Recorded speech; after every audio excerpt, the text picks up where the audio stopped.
ደጁን ያያሉ እንደ ወፏ በሮ ይመጣል እያሉ የትዝታ ጌታ የፍቅር ጀግናን መንገድክን አላውቀው በየት ልከተል ልቤ በሩ ዘጋ እርማለ ሌላው ባንተ መሸነፉን መረታቱ ሲያውቀው ከዓይኔ ወዲያ ማዶ ሩቅ አገር ያለኸው ሰባራውን ልቤን ጉዳቴን ባየው አይኖቼን ባጋርደው ደጁን ያያሉ እንደ ወፏ በሮ ይመጣል እያሉ የትዝታ ጌታ የፍቅር ጀግናን መንገድክን አላውቀው በየት ልከተል ልቤ በሩን ዘጋ እርማለ ሌላው ባንተ መሸነፉን መረታቱ ሲያውቀው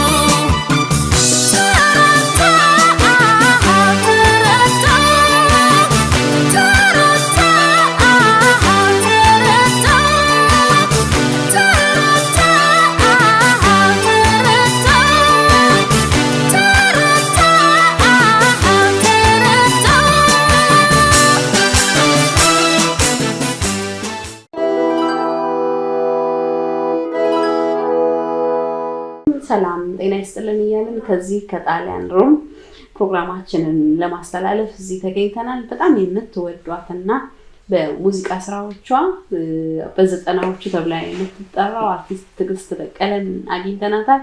ከሷ ጋር በቤተሰብ በህይወት በሙዚቃ እዚህ ያሳለፈችበት ያለውን እንዲሁም ደግሞ ቤተሰቧ ጋር ያላትን በኋላ ላይ ደግሞ እንዲሁ ቆየት አድርገን ወደ መጨረሻው ከቤተሰቦቿ ጋር በቻሉት መጠን ትንሽ ቃለ መጠይቅ የምናደርግ ይሆናል። እናንተ እስከ ፕሮግራማችን ፍጻሜ ድረስ አብራችሁ እንድትቆዩ በአክብሮት ተጋብዛችኋል። አብራችሁን ቆዩ። እኔም በጣም አመሰግናለሁ እዚህ ድረስ መጣችሁ እኔን ከሚወዱኝ ከአድናቂዎቼ ጋር ልታገናኙኝ እዚህ ድረስ በመምጣታችሁ እኔም እግዚአብሔር ይስጣችሁ በጣም አመሰግናለሁ። ምን አጠፋሽ? አዎ እንግዲህ በ1997 ነው ከኢትዮጵያ ወደ ጣሊያን ሀገር ትዳር ይዤ የመጣሁት። ምርጫ ጊዜ ማለት ነው? ኤግዛክትሊ ያው ምርጫ ሰዓት ነው። ከዛ ወዲህ መጣሁኝ። በቃ ትዳር ስጫወት ደግሞ ልጅ መጣ። ደግሞ ልጅ ስጫወት ሁለተኛ ልጅ መጣ። በቃ ይሄ ትንሽ ፉል ታይም ስለሆነ ከልጆቼ ጋር በደንብ ልጆቼን አሳደግኩኝ። ግን እንደሱም ሆኖ አልበም መስራቴን አላቋረጥኩም። አሁን አንድ አልበም አሜሪካን ሀገር እንኖር ነበር ሺካጎ። እዛ ስኖር ከዛሬ 11 አመት በፊት አልበሜን ሰርቻለሁ። አቤቱ ሚለው ሙዚቃ እዛ ከሰራሁት አንድ ሲንግል ነው የወጣው። ከዛ ደግሞ እረኛው ባለዋሽንቱ ሚለውም እሱም ወጥቷል። መላ የሚል ሚኒ አልበም 6 ዘፈኖች የያዘ ለቀቅ ያለው ያው ለቀናልና ሁለት ተጫወትሻቸው። የተጫወትኩት አንዱ ግሬግ በርግ ይባላል፣ ሁለተኛው አሜሪካዊ ነው፣ አንዱ ደግሞ ሄንሪ ኩክ ይባላል። እነዚህ ከኢትዮጵያኖች ጋር ተጫውቷል ከነ ሚኪ ኩል። እንደውም ሄንሪ ኩክ ከጋሽ ማሙድ ጋር ከነጋሽ ባህታ ጋር ሁሉ ተጫውቷልና የኢትዮጵያ ሙዚቃ በጣም ነው የሚወድ እሱ። እንደውም ዋሽንት በጣም ይወዳል። የራሱን ዋሽንት እዚህ ሰርቶታል። ወደ 100 ምናምን ዋሽንት አለው። ከነሱ ጋር ነው የሰራሁት። እዚህ ቤት ስንመጣ ደግሞ ሌላው ያስደነቀን ነገር እንደው ወደ ሌሎች ጭውታችን ከማምራታችን በፊት ኢትዮጵያ የሚሉ ከተቀመጥሽበት ወንበር ኮፍያሽ በጣም ያምራል። ኢትዮጵያ ባንዲራ በኢትዮጵያ ባንዲራ በጣም ሲያምር ልብ እንትን ያደርጋል። ቴንክ ዩ በጣም እኛ አበሾች እኮ የኢትዮጵያ ባንዲራ በጣም ነው የሚያምርብን ስንለብስ።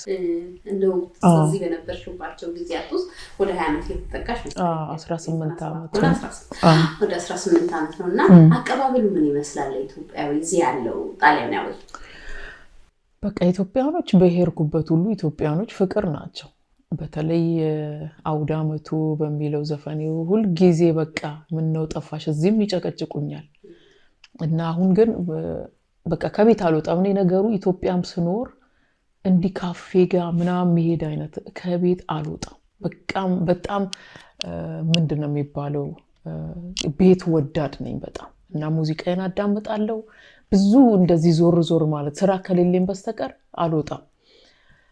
አሁን ግን አንዲት አምሳል የምትባል ኢትዮጵያዊት ባለፈው ወደ አውቶቡስ ውስጥ ልገባ ብላ ስታየኝ ትግስት ብላ አስቆመችኝና አውቶቡሱን አሳለፈችው እኔን ስታይ። ከዛ ፈልግሻለሁ ለምንድነው ማትወጪው ምናምን ብላ ሰጠችኝ። ከቤት ይጎትታ ጆሮዬን ይዛ ከቤት አውጥታ ይኸው ታሳትፈኛለች። የኢትዮጵያ የኮፊ ቀን ብለው አዘጋጅተው ነበር እዛ ላይ እንድገኝ ቤተሰቤን ሁሉ ጋብዛ። በቀደምም አንቺን ያገኘሁሽ እሷ ነች እየደወለች በቃ ነይ ውጪ ምናምን እያለች የምትጨቀጭቀኝ። ኢትዮጵያ እንኳን በጣም እሷ በጣም ቤቷ ሁሉ ኢትዮጵያ ብቻ ነው። የኢትዮጵያ ልጆች ዩኒቨርሲቲ የሚማሩ እሷ ቤት ነው ሄደው የሚያፈጥሩትም ጾምም የሚፈቱትና በጣም ሰው ኢትዮጵያኖች ተሰበሰባለች። በቃ በጣም ህዝብ እንበላት የሮም ህዝብ ግንኙነት በጣም ጥሩቲቭ በቃ ነገሮችን ቢከብዱ በጣም ሀገሯ የምትወድናት ግን ነገሮች በጸሎት ነው በቃ የምትለው እንጂ ይሄ ምንም ኔጌቲቭ ነገር የምታገኝባት ሰው አይደለች። እጅግ በጣም ጥሩ ሴት ናት። የለም እኮ በአሁን ሰዓት እንዲህ በጣም ቀርበሹ እንደዚህ አይነት ሰው ምክንያቱም ዓለም በሙሉ ኔጌቲቭ ሆናለች። በዚህ ከኮቪዱ በኋላ በጣም አስቸጋሪ ነው። ብዙ ሰው ይለኛል ኢቭን ነጮቹ ትግስተኔ አሁን ይሄን ሙዚቃ ቀኑ ሙሉ መሰራው ቱ ቢ ፖዚቲቭ በቃ ሌላ ነገር አይምሮ ዓለም ተቀይራለች። ከዚህ ከኮቪድ በኋላ በጣም ብዙ ሰው ኔጌቲቭ ኤነርጂን እንትን አድርጓል ቢልድ አዳብሯል። ዓለም ተቀይራለች። ከዚህ ከኮቪድ በኋላ ማግኘት በጣም ቀላል ነገር አይደለም። ተነሳሽው ዘንዳ የኮቪድ በጣም ትልቅ ዳሜጅ ነበርበትና ደግሞ ብዙ ጥፋት ያጠፋበት አካባቢ አገር ላይ ነው የምንገኘው። እንዴት አሳለፋችሁት ከነ ቤተሰብሽ?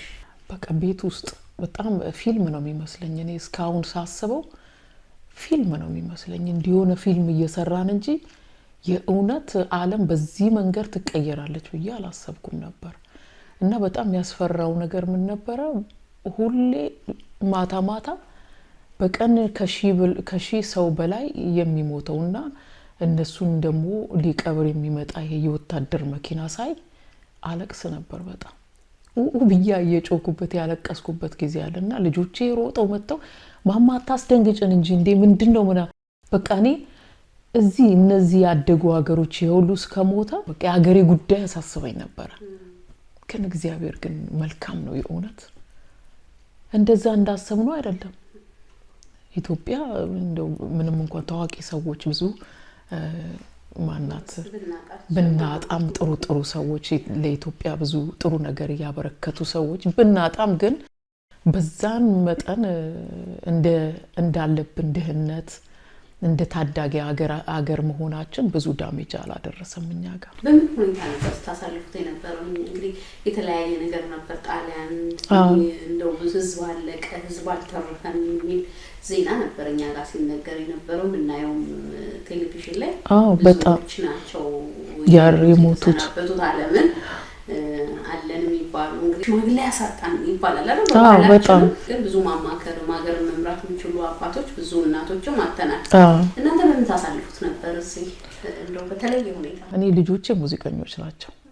በጣም ሙዚቃ አንድ ዘፈን አለ እኔ በጣም ወዱና ለኔ ሲሉ አጠኑት ያ There is a house a New Orleans they call the rising sun የሚል እና እሱን እየተጫወቱ በቃ እሱን ዘፈን እየደጋገመ እንጫወት ነበር። ትንሹ ልጅ ኪቦርድ ይዛል፣ ትልቁ ልጅ ደግሞ ሳሙኤልና ፊሊፖ ይባላሉ። ዩኩሌሌ ይባላል፣ ጊታር ቤዝ ጊታር አለው። በሱ በቃ እየተቀባበሉ በቃ እሱን እንጫወት ነበር። እና ግን በጣም ሌላ የሚያስፈራው ነገር የነበረው እነዚህ ቪያ ኮንዶቲ ይባላልና እነ ዶልቼ ጋባና እነ ጉቺ ምናምን ያሉ ትልልቅ ሱቆች በቃ በዛ ጋር ስታልፊ ራሱ ጠረኑ ራሱ ልዩ ነው።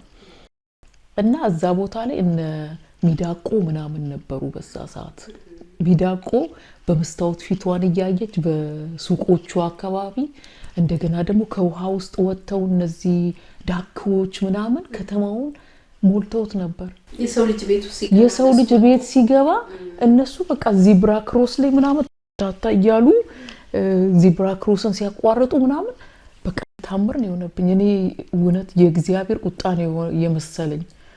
ምክንያቱም እኛ ተከተን መውጣት አይቻልም በጭራሽ ከቤት እና በቲቪ ምናየው እነሱ እንግዲህ እነዚህ ቪያ ኮንዶቲ ምናምን ባሉ በጣም ክራውድድ ቦታዎች ናቸው።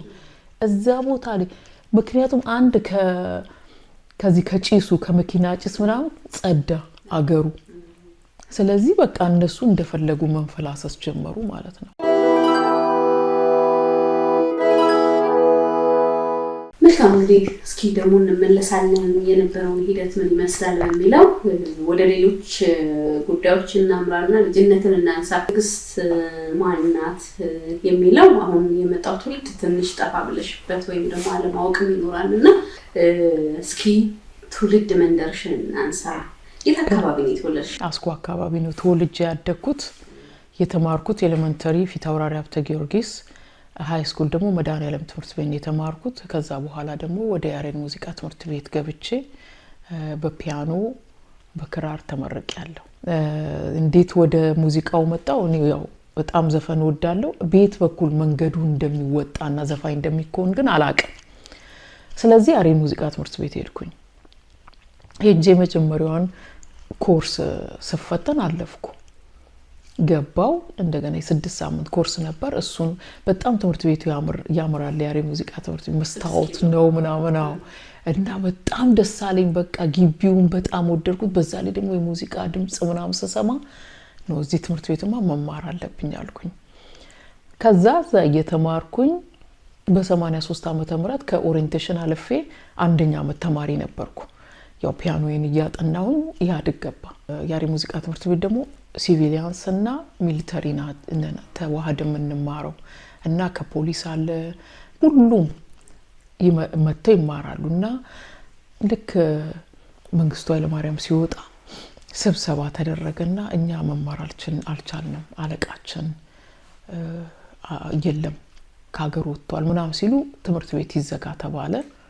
ተዘጋ። ያው ኢህአዴግ ገባ። ተኛ ዓመት የነበሩ ተማሪዎች በሆነ ነገር ተደርጎ መመረቅ አለባቸው ተባለ። ማን ነው ዘፈን የሚችለው ሲባል በጥቆማ ትዕግስት ትዘፍናለች ምናምን ተባለ።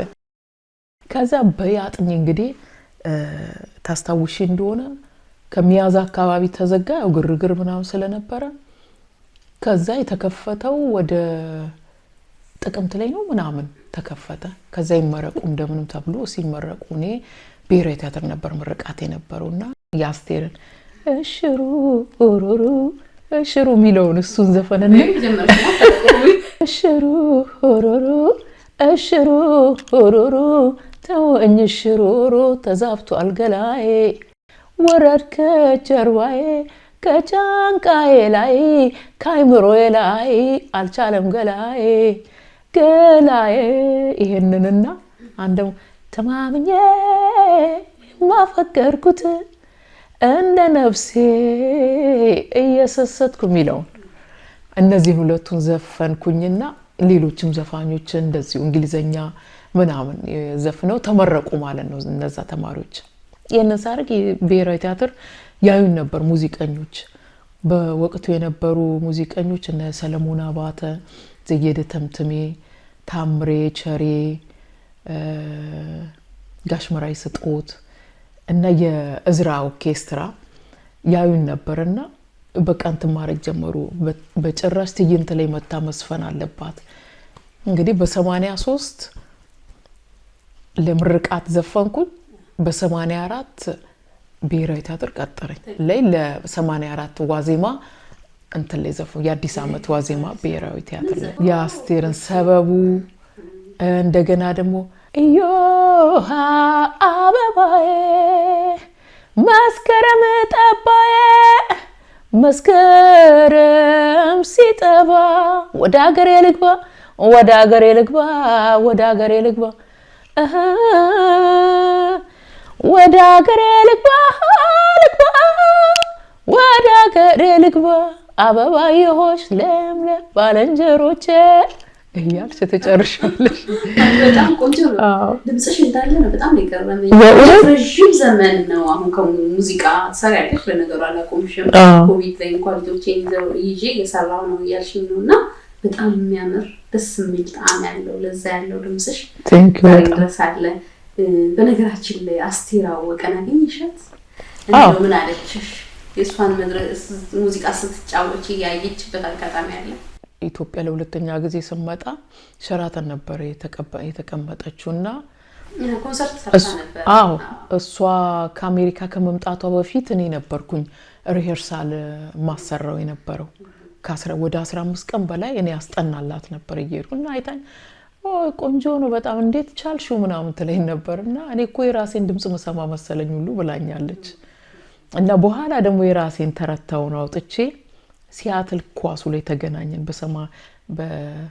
ማለት በፈረንጆች 2004 እና እንዴት ነው አልኳት ድምጼ አንቺን ይመስላል ወይስ እኔ ነው ራሴን ሆኛለሁ አልኳት ስላት የተወሰኑ ነገሮች ትመስኛለሽ ግን በጣም ጥሩ ለውጥ አምጥተሻል በጣም ኢትስ ጉድ ምናምን አለችኝ ምናምን እንዴ አለች ለምንድን ነው መምሰል ምን ነው ምናምን ስለ አይደለም መምሰል በጣም ራስሽን ሁኚ ይያሉ ትልልቅ ሙዚቀኞች ስለሚመክሩኝ በቃ ይሄንን አድቫይስ ነው የምፈልገው እና እኔም ራሴ መሆን ነው የምፈልገው ነው መውጣት አለብኝ ካንቺ ውስጥ ምናምን ስላት እውነት ነው አለች በቃ በራስሽ ሁሌ አሁን የራስሽን እያዳበርሽ ሄደሽ ትክክለኛው የአንቺን የተፈጥሮ ቶን ታገኘዋለሽ ምናምን አለች በቃ we had fun ምናምን ጥሩ ጊዜ ነበር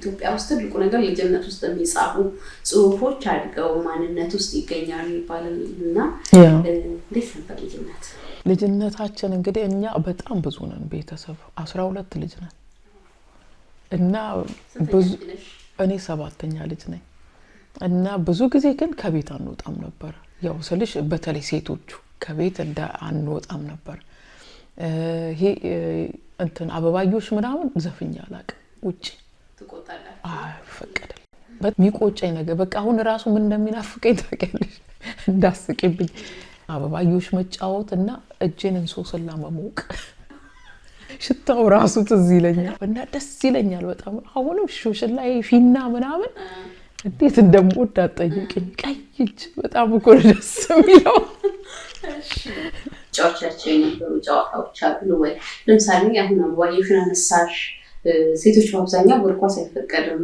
ያው ባህሉ ማለት ልማዱም አይፈቅድም ፔፕሲ አይደል በዚህ ሱዚ እኔ አክሮባት ነበር መሰረው ሱዚ ፔፕሲ ምናምን አላውቅም እኔ አክሮባቲስት ነበርኩ አዎ ለልጆች ለወላጆች ይጋበዙ ይለ የወላጆች ቀን አዎ እዛ ላይ ቁምጣዬን ለብሼ ምናምን ክርብትብትብትብት ምናምን ሚል ነገር ነበር መሰረው መጽሐፍ ሁሉ ተሸልሜ ያውቃለሁ እናቴ ለምሳሌ ኪችን ውስጥ ወጥም እየሰራሁኝ እኔ ተከርብቼ ጥፍጥፍ ብዬ እናቴ ስመጣ በስመ አብ ወልድ መንፈስ ቅዱስ ትል ነበር አዎ እንደዛው ያኔ ሰራውት ነው መሰለኝ ምንም አልወፍርም የመጀመሪያ እንግዲህ ለምርቃት ተፈርሽ ከዛ ደግሞ እዛው መድረክ ላይ አዲስ አመትን አዘጋጀሽና ራስሽን ሙዚቃ ስመጪ መጫወት ጀመርሽ አዎ እሱ እንግዲህ ረጅም ጊዜ ወስዷል ከ84 ጀምሮ በጣም ገዛን ጊዜ እኔ ወደ ዘፋኝነት በመጣውበት ሰዓት ይሄ ሙዚቃ ቤቶች ምናምን ህብስት ጥሩና ነበር ህብስት ጥሩና ጋሻ ያለው ጥሩ ስራ ሰርተው ምናምን እሳቸው በደንብ ህብስትን አወጣት በእኛ ሰዓት ግን የነበረው እንደ አዲስ ዘፋኝ ብዙ ሚያወጣ ሰው አልነበረምና በጣም ከባድ ጊዜ ነበር ወላ ከፈቃዱ ራሱ አነጋግሮኝ ቀብድ ከፍሎኝ ምናምን ተወኝ በመሃል ለምን በቃ የለም እንዲ አዋጣም ነበር መሰለኝ እኔ ያው በ93 ዓመተ ምህረት መጨረሻው ላይ ነው አልበም የወጣው እሱ ኤልያስ መልካ አንድ ትልቅ ሪቮሉሽን በሙዚቃ ሪቮሉሽን ይዞ መጣና በቃ ቀየረው ሁሉን ነገር ከ8 ዓመት በፊት እንግዲህ ብዙ ሞክር ያለው በሞከር በ8 ዓመቱ ኤልያስ መልካ ከትምህርት ቤት ተመረቆ አዎ እሱ ኤልያስ በቃ መስራት አለብሽ ብሎ ዜማ ላስታስ የሚባል ባንድ ውስጥ እንሰራ ነበር አብረን በቃ ለሊት ዘፈነን ወደ ስቱዲዮ ይዞኝ ይሄድ ነበር አረ ደክሞኛል እንተኛው ስለው አትተኝም መስራት አለብሽ በጣም መውጣት አለብሽ ይላል በጣም ነፍሱን ይማረው በዚያ እግዚአብሔር ነፍሱን በገነት ያኑረው በጣም የኤልያስ ነገር ትልቅ አሻራ አለው ህይወትሽ ትልቅ በስማ እኔ እንደውም ሁሌ እንደምለው ኤልያስ እኔና አምጦ ነው የወለደኝ በእውነት በሙዚቃ አምጦ በቃ ብዙ ስራዎች እኮ እሱ ናቸው በዛ ላይ ኤልያስ ማለት ዝም ብሎ ሙዚቃ አሬንጅ የሚያደርግ አይደለም ዜማ ይሰራል ግጥም ይሰራል ይሄኛው ልክ አይደለም ይል በቃ ነፍሱ ነች ነፍሱ በሙሉ ነው ሙዚቃ ላይ እንጂ ያልጣመውን ነገር አይሰራም ቢሞት ይሄ ነገር ይላል ይሄ ነገር ነው ገና በወጣትነት በጣም ብዙ መስራት በሚችልበት ጊዜ ኢትዮጵያ ያጣቸው በጣም እንደው መድረኮችን እናስታውሳቸው ከነማጋ ሰራሽ የመጀመሪያ እንደው በጣም ይደነቀኝና አንዳንዴ ምኞት ሲሞላ ቃል የሚያጥርበት ጊዜ አለ ምኞትሽ ሞልቶ ከምትመኛቸው ከምትወጃቸው ሙዚቃ የሚጫወቱ አርቲስቶች ጋር ስትቀርቢ ዋው በቃ ለሽ እግዚአብሔርን የሚያመሰግንሽበት አንቺም የተደሰትሽበት ጊዜ ይኖራልና የመጀመሪያዎቹን አካባቢና አንሳስ መዲና ባንድ ይባላል እዝራ ባተ በወቅቱ የያሬ ሙዚቃ ትምህርት ቤት ዳይሬክተር ነበር እና ከዳይሬክተር ጋር ጫወት ነበር አክሊሉ ዘውዴ ከነሱ ጋር ዛን ሰለሞን አባተ ታምሬ ወልደ ኢየሱስ ቸርነት ለማ ዳንኤል በቀለ ከነሱ ጋር ክለብ ውስጥ ሰራ ነበር ከዛ በኋላማ በቃ ነፈለቀ ነክብረ ዘኪዮስ ደረጀ ነፍሱን ይማረው ከደረጀ ተፈራ በቃ ከትልልቅ ሙዚቀኞች ድሮ በቴሌቪዥን ከመላቸው ሰዎች ጋር መጫወት ጀመርኩ ማለት ያሬት ተፈራ እና በቃ በጣም ህልሜ ነው እንጂ እውን የሆነው በጣም ይሄ በሙሉ ሰክሰስ ነው እና በጣም የሚገርመኝ ነገር ነበር እና ደግሞ አልበም ይወጡ አሜሪካን ሀገር ሲሄድ ከአስቴር አወቀ ጋር ከቴድሮስ ታደሰ በቃ እንዴ ትልልቅ ዘፋኞች ጋር ትልልቅ አርቲስቶች ጋር ያ ሁሉ በቃ እዛ ቦታ ሌላ ደግሞ በስልክ ደውለው ለምሳሌ ተረታው እንደወጣ ንዋይ ደውሎ አናግሮኛል ደውሎ በቃ ያቺ ተረታው ምናም ብሎ አቤት ኤልያስ አቤት አንቺ በቃ በጣም በቃ ቃላት እስከሚያጥረው ድረስ በቃ አድንቆ በቃ ኤልያስን ሰበይልኝ ብዙ ነገር ብሎኛል ኢትዮጵያ ሆኖ ነው ሌላ ኖ እሱ አሜሪካ ነበር አልገባም ነበር ኢትዮጵያ ከገባ ሶስት ምላሽ አሁን በዚህ መሃል ከአርት ከስራ አንቺ ወደ መድረክ ስትመጪ አዲስ ነበርሽ ግን ከትልልቅ አንጋፋ አርቲስቶች ጋር በምትቀርቢበት ጊዜ ኦዲየንሱ ምላሽ ምን ነበር ገና አልበም አላወጣሽም በጣም ባታወቅሽበት ሰዓት ግን ስቴጆች ብዙ ዝግጅቶች ነበሩ የተለያዩ መድረኮች ለበዓላት ይዘጋጃል በየቦታው ደግሞ ዞሮ ክፍለ ሀገር የመስራት የነፃነቱ የሰላሙ ነገር ማድረግ ዋላ ላይ የምናነሳው ግን እዛ መድረኮች ላይ አድናቂዎችሽ ነው የሚባለው እሱ ባይለታስመጭብኝ ነው በቃ ማረሰው ነገር በጣም በወታደር ተጠበቀ ነው ዘፈኑ በቃ በቃ አይችል ማለትም እንደዚህ ምን ውስጥ ነበር ዘፈን ስቴጅ ቢሆን አዳራሽ ውስጥ እንደው ወታደሮችም አሉ ህዝቡ ወደኛ እንዳይመጣ በቃ የህዝቡ ደግሞ ናፍቆት ልነግርሽ አልችልም አንድ ቀይ ሹራብ የለበሰ ልጅ ይታየኛልና ሌሎቹ እየመጡ እንደው አንዳንድ የእድል ነገር አለ አይደል እየመጡ ፎቶ ይነሳሉ ይሄ ልጅ ግን ልክ ወደ እኔ ሊመጣ ሲል ወታደሩ ያስወርደው በጣም ሊመጣ ሲል ደግሞ ያንተ እንደው እግዚአብሔር ብሎ አይኔ ከልጁ ጋር ይከራተት ነበር ለምንድነው እሱ የሚከለክሉት ምንድነው ሌሎቹ እንደዚህ እየመጡ እየተነሱ ለምን እሱ መናደር ጀመርኩኝ ማይኬን ይዤ ከስቴጅ ወረድኩና ልጁን እጁን ይዤው መጣሁኝና ስቴጅ ላይ አቀፍ ፎቶ አንሱ ከኔም እጁን እጁን እንኳን ይዤ ወታደሩ መጥቶ ከኔ እጅ ላላገሩ ኖ አልኩት እንዴ ይዤዋለሁ እችን አረሳት ሁልጊዜ ታግዬ አምጥቼ ፎቶ በቃ ደስ አለው ልጁ በቃ ይሄ እንደዚህ አይነት ነገሮች አብዛኛው ለምሳሌ አሁን ወጣቶች የሚወዱት ሙዚቃ አለ እድሜ ደግሞ ሄደት ሲል የሚወዱት ሙዚቀኛ ከዘመናቸው ከትዝታቸው ከኑሯቸው ጋር የማስተሳሰር ልማድ አለ እንዲህ ናቸው ብለሽ መናገር ትችያለሽ በድምፅ በዛን ሰዓት ነው የምትይኝ ግን የኔ ሙዚቃዎች እኮ ለህፃንም ለትልቅኛ እና ወደ አመቱ ምናምን እንግዲህ ትልልቆችም ያዳምጣሉ ህፃናቶችም ሁሉ አሁን ግን ሁሉም the90s ነው የሚሉት የዘጠናዎቹ ይሉኛል በአብዛኛው ትግስት አንቺ እኮ ስትዘፍኚ የመጀመሪያ ገርፍሬንዴን ጋር ምናምን አንቺ አንቺ እኮ ዘዘበኝ ከመጀመሪያ ቦይፍሬንድ ጋር ናይ ገና ምናምን ይሉኛል እና ትልልቅ ሆነዋል እነሱ እንደው ጉዳችን እኮ ነው። አሁን እኮ ወደዚህ ሀገር ስመጣ የተወለደች ልጅ ዘፋኝ ሆናለች። የኢትዮጵያ ውስጥ በነበረሽ ቆይታ አክብሮትና አድናቆት አገኘሽ፣ ደግሞ ኑሮ ይባላል እና ወደ ራስሽ ስራ መጣሽ። የመጀመሪያ ስራሽን ቅድም እንዲሁ ነሳ አድርገነው አልፈነዋል እና የሚያምር እና አንቺ ትዕግስት የሚለውን ስም ይዘሽ እንድንቆይ ጠፋችብንም የሚያስብለንን ስራ ሰራሽ። እንዴት ነበር የእሱ አልበም ስራው ሂደቱ ምን ይመስል ነበር? አልበም መስራት በጣም ከባድ ነው። ያው እንግዲህ ሳቂታው በኤልያስ ጉትጉታ የተሰራ በቃ ሁልጊዜ ኤልያስ በቃ ዶንት ዌስት ዮር ታይም የሚለው ነገር ነበር። ቶሎ ወይ በቃ አንቺ አለሽ ሁሉ ነገር በጣም ኤልያስ የሚነግረኝ ነገር ብዙ ነገር እኔ ሌላ ቦታ ዘፍኜ ቡፌ ደለር ኤልያስ ያው መጽሐፍ ቅዱስ በጣም የሚያነብ እኛ ሁሉ እንድናነብ የሚገፋፋን ሁሌ የሚጨቀጭቀን እሱ ነው እና ምን ይለኛል ሌላ ቦታ ዘፍኜ ሁሌ ጊታሩን ይዞ እንደዚህ ነው ደጅ የሚያዩ ምክንያቱም በጣም ጓደኛ ማቾች ከኤልያስ ጋር እኮ አንድ ፍራሽ ላይ ሁሉ እንዲህ ተደርድረን ተኝተን እናውቃለን። የዛን ያህል በጣም ክሎዝ ነን እና ጊታሩን እየተጫወተ ደጁን እንዲህ ነው የሚያዩ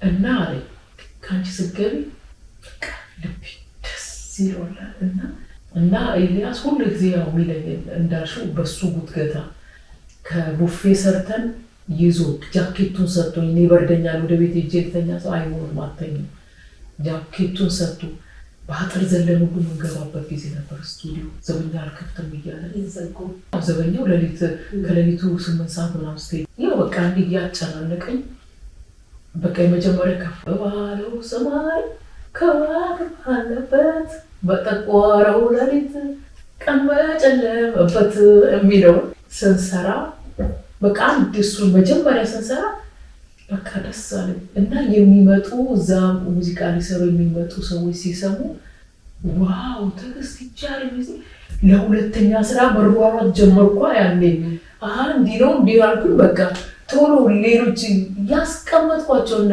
አገኝሃለሁ አይሃለሁ ምናምን እሱ ከ8 ዓመት በፊት የተሰራና እንደገና ደግሞ አውደ ዓመቱም እሱም የቆየ ነው።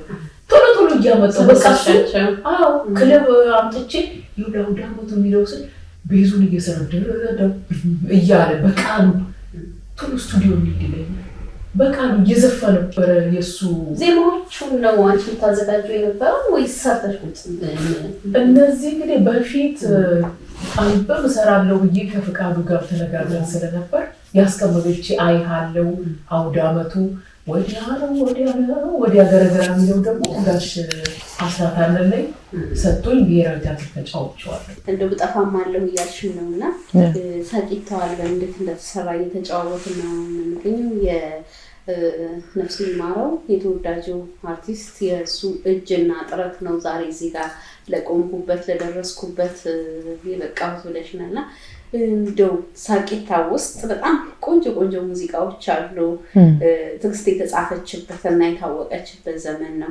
አንዱ ሁለቱን ደስ የሚሉሽን ብትጫወችልን እንደው በድምጽ እያንጎራጎረን ተመልካቱ እንዲያስታውሰ ተረታውን ልበልላችሁ። እንግዲህ ከፍ ባለው ሰማይ ከዋክብት ባለበት በጠቆረው ሌሊት ቀን በጨለመበት የጠፋ ልቤን አገኘው ድንገት እንደለመደብኝ ዛሬ ብልንከራተት ኦሆ ወይ ፍቅር ኦሆ ወይ መውደድ ኦሆ ወይ ፍቅር ኦሆ ወይ መውደድ ኦሆ ወይ ፍቅር ኦሆ ወይ መውደድ ኦሆ ወይ ፍቅር ኦሆ ወይ መውደድ አይኔ ወዲያ ማዶሩ ካገር ያለው ሰባራው ልቤን ጉዳቴን ባየው አይኖቼን ባጋርደው ደጁን ያያሉ እንደ ወፏ በሮ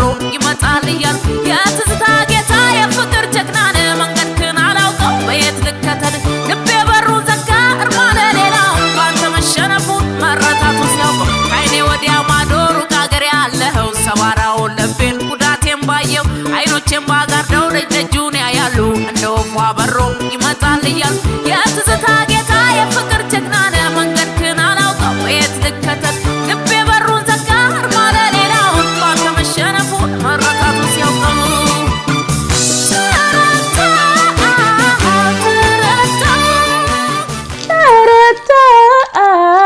ተረተው ተረተው ብዙ ጦም የሆኑ ለጆሮ ደስ የሚሉ ትዝታቸው የሚያሞቁ ሙዚቃዎች ናቸው። በልበኩል እወዳቸዋለሁ ስራዎችሽን እና ያንቺ የሂሩት በቀለን የአስቴር አወቀ ሙዚቃዎች በጣም በልዩነት ወስዳቸዋለሁ ከሴቶችና ለማበላለጥ ነው የስራት ምነካት እንደማይሉኝ ዘፋኞች ሌሎች እንኳን አድናቂ እንደፈለገው ነው የሚያደንቀው። ልክ ነው። በዛ ይታሰብልኝ እያልኩኝ አንድ ሙዚቃ ጨምሪኝ እዚሁ ላይ ና የኔ ገላ ገላ ና የኔ ፍቅር ፍቅር ና የኔ ገላ ገላ ና የኔ ፍቅር ፍቅር አምረተ مجموعة تقنعوا الناس ممنون بفتل كوسكوتا كتمونا أمونا تنمي هون بستيلش ممونا انت الدنيا تراو يا مرنا ناجني تقنع بقاتمو أنا من هون عشرة زرزرو فتران دا لبسة تقنع بقاتمو انزلتو ملسة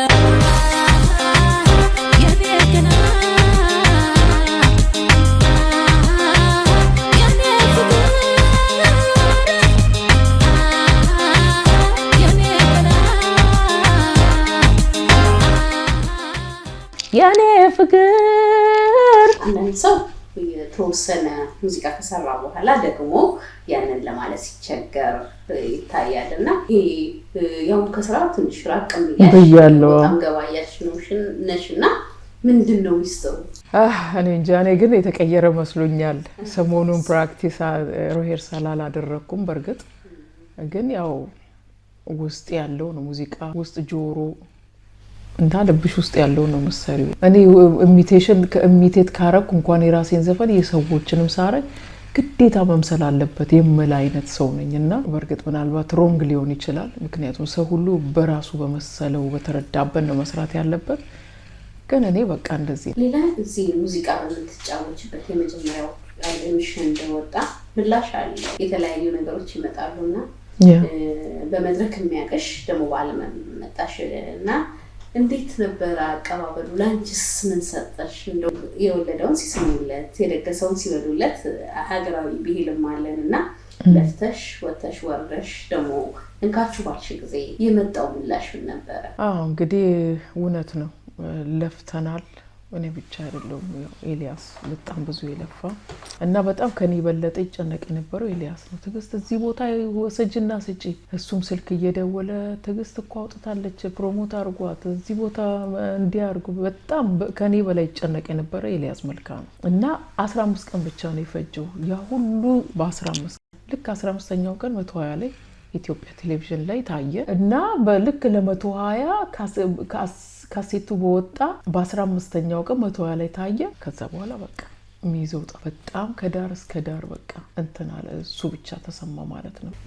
እንደው ስታልፊ ስታገርሚ ሙዚቃ የሚሸጥባቸው ባያሌ ሙዚቃ ቤት አለ።